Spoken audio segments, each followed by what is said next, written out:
So in January, I quit sugar for 31 days, starting from the 1st. No sugar at all. I did this as an experiment. I wanted to see the effects sugar was having on my body now that I am in my 40s. Because for the longest time, I have enjoyed my desserts. I've always had a sweet tooth, and I've never seen it as a problem. I was fit, active, my blood sugar was always fine, and my body just felt really good. So I never ever thought about sugar being an issue at all. Sure, there were moments when I would binge eat a whole box of chocolate and regret it later, but I didn't think it was a big deal. I felt good until I didn't.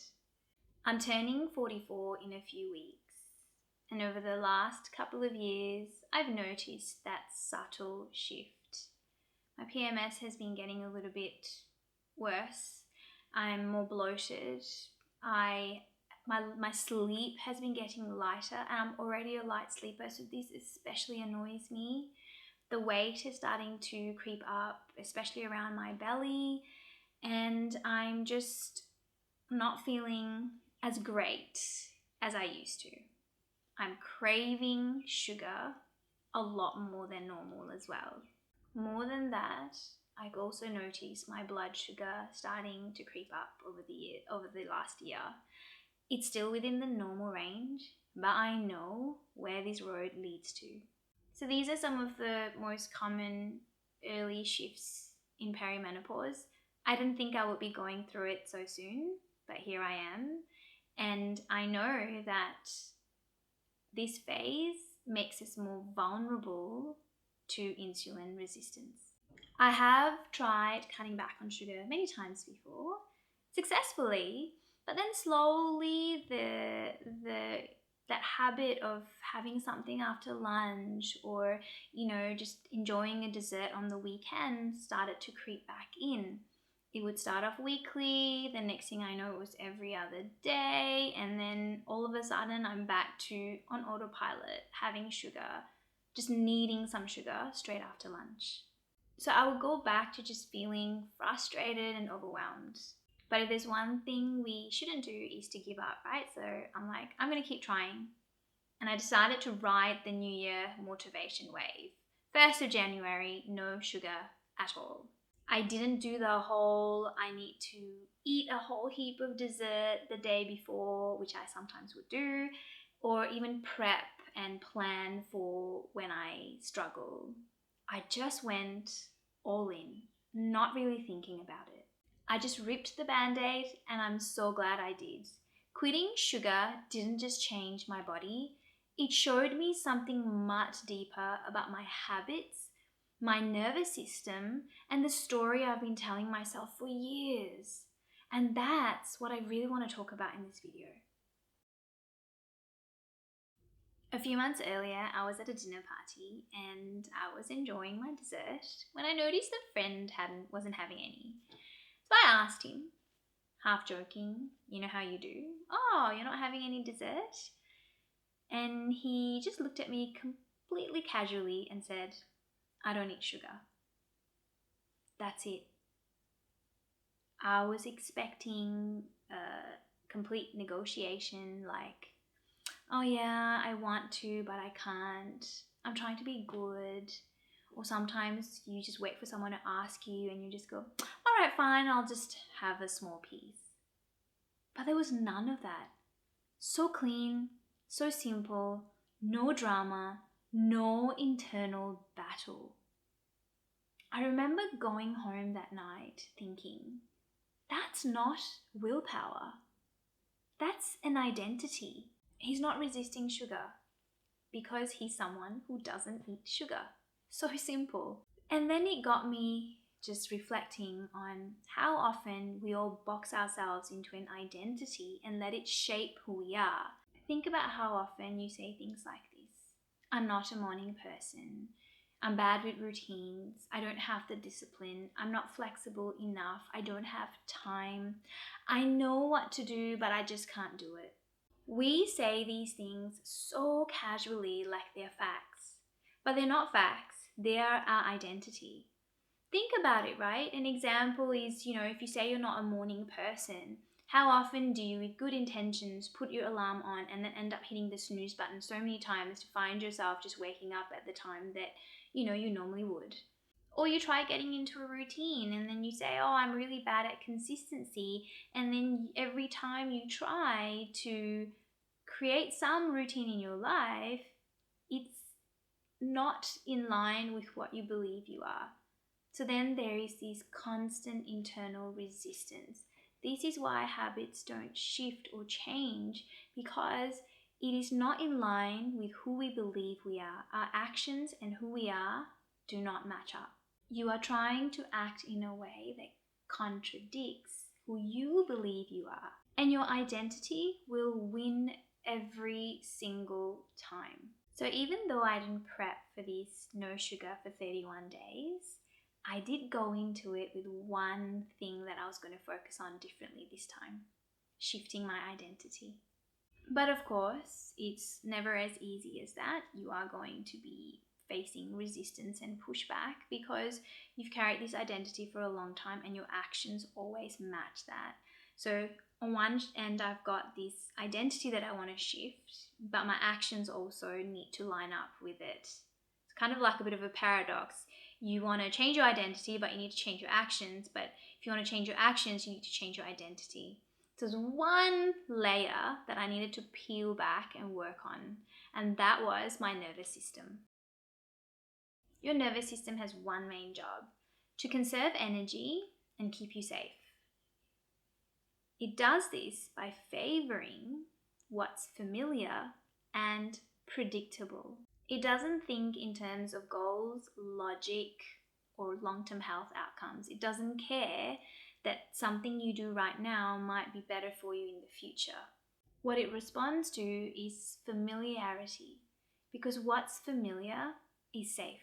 It's predictable. When you repeat a behavior often enough, your nervous system learns it as a reliable pattern. And that pattern requires less effort, less thinking, less energy. From the nervous system's point of view, that's efficient. And once something is efficient and predictable, it gets protected. So when we talk about habits, we're not talking about good or bad behavior. We're talking about patterns that once helped us regulate. It helped our body cope. It helped us settle. So my pattern was lunch, something sweet, a sense of completion, and then relief. My nervous system had learned this is how we finish eating. And when I finish eating like this, I feel good.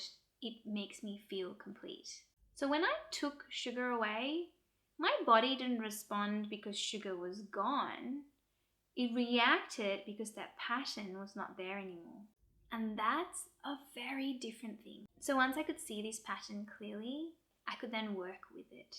I could think of ways to create a new sense of safety, a new sense of predictability and familiarity that makes me still feel okay. And to not overwhelm myself, I kept things really simple. I shifted two things. One, my breakfast. I made sure I started my morning with nothing that was going to spike my sugar. Just protein, veggies, and that's it. So the thing about sugar that we know is that every time we have sugar, our blood sugar rises and then it crashes, it drops. And when it starts to drop is when we will crave more sugar to bring that back up. So we get into this sugar burning mode where we use sugar as fuel in our body, and then it creates this vicious cycle. So this is not a willpower problem, this is biochemistry. So when we can understand that, if I can start my day not spiking my blood sugar, I'm going to have a better chance for the rest of the day. So my breakfast was really strict. There was no smoothies, no fruits, no nothing sugary, no bread, no carbs, because we know carbs also spike your sugar. So I had just eggs, some protein, any types of protein, and vegetables to go with it. And surprisingly, I would last right up to lunchtime. And honestly, just this one thing changed everything. When you are not starting your day with sugar, you're not going to be fighting your cravings, or you're not going to be spending the rest of your day fighting your cravings. So the second part was after lunch. For me, that was the hardest because I've already created this habit of having sugar after lunch. I just needed that sweet fix. So I decided I was going to come up with a process, not rules, just a simple 5-step process that will help me replace that habit. And I do this with the women I work with as well, where when we're trying to stop, snacking or sugar, we find simple habits that we can replace that with that may give us that sense of feeling okay. So the first one I did was, which is something most people do in Indian households, is have a Ayurvedic buttermilk drink post-lunch. It's just yogurt, water, salt and coriander, just blended and drunk post-lunch. It's light, it's grounding, it's so good for your digestion. So that gave me that sense of completion after my meal. Rather than having something sweet, I would drink that. For the first few days, it didn't work very well though, just because that habit was so strong. So I'd have my Ayurvedic drink, my buttermilk, and then I'd still feel a little bit uneasy. So I'd have a cup of water. I'd just sip on it. And the deal was I had to finish that cup of water. I wouldn't gulp it down. It's not Ayurvedic, but I would just sip on it until it was finished. And then if I'm still feeling that unease, I would go for a 5-minute walk or just stand up and just shake my body and just move off and, just circulate, get things moving around and shake off that energy. If it still didn't work, I would do 2 minutes of breathing just to calm my nervous system down. And if that didn't work, my 5th step was just to have 3 or 4 nuts to keep me going. I never ever got to the 5th step, even at the start. Somehow I would do the 1st, 2nd, maybe the 3rd, and that was it. By then I would have moved on and forgotten about it. And that's how I slowly shifted that habit. I just gave my nervous system a new reliable pattern that made me feel okay, that helped me settle and cope. So I'm not going to sugarcoat this, pun intended, because it was hard. On the 1st of January, when I decided to stop having sugar, we had a dinner party and I was making the dessert. We went away, it was the holiday, so we were always away. The kids, and it's summer, so the kids are enjoying their gelatos and ice creams, and I was just there having to just not have any. And what surprised me the most was, as hard as I thought it actually wasn't as well. I was just surprised that there was less negotiating, there was less resistance. I was actually okay with it. I was actually starting to become that person that's okay with not having anything sweet. So for me, shifting my identity and giving my body a new process really, really helped me get through to 31 days. And guess what? We are in mid-Feb, and I've been okay without it. In fact, just last week as I was cleaning out my shelf, I found these 2 boxes of Ferrero Rocher. So they're unopened, brand new, and I got this as gifts over the Christmas break. Everyone knows what a sweet tooth I have, and I love my Ferreros, so I get boxes of them. And usually I will devour them. I could finish a whole box, or I would have them over a few days and then go, I should stop eating sugar. Why don't I just finish the whole entire box and then, I'll be fine. It's all gone. It's not in front of me. For me, this is proof that I have overcome this, that my identity has shifted. This would have never happened before. That chocolate sitting in my shelf would have taken up so much mental space, right? Now, the fact that I've forgotten that I had it is a huge win for me.